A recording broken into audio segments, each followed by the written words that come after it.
L'IA va-t-elle révolutionner le traitement du cancer? Owkin, la start-up franco-américaine spécialisée dans l'IA, veut y croire.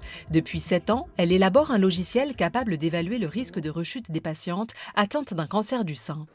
Le médecin va pouvoir accéder aux images des différentes tumeurs des patientes, sélectionner une image et faire tourner le test relapse-risque. Quasi instantanément, l'IA va rendre un résultat sous la forme d'un rapport de test PDF. Donc avec ce rapport, l'oncologue va pouvoir prendre une décision sur la stratégie thérapeutique. Et donc là, on a 3% de rechute à 5 ans avec une stratégie standard, c'est-à-dire seulement de l'hormonothérapie.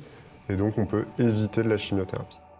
Le but est d'éviter 20 à 30% de chimiothérapie, dont les effets secondaires sont très lourds. Toutes les données ont été fournies par des centres en cancérologie. On a entraîné l'intelligence artificielle à apprendre ce qui, dans les données, finalement prédisposait à un haut risque de rechute, en fait. Et du coup, maintenant, sur de nouvelles patientes, sans avoir l'information de la rechute ou pas, l'IA arrive à prédire si effectivement la patiente a une tumeur qui a des caractéristiques à haut risque de rechute. Catherine Terrade a subi un cancer du sein très agressif en 2014. Elle aurait aimé adhérer à ce programme basé sur l'IA. Mon premier cancer, donc j'ai subi une tumorectomie, ensuite 6 séances de chimiothérapie, 36 séances de radiothérapie et 5 ans d'hormonothérapie.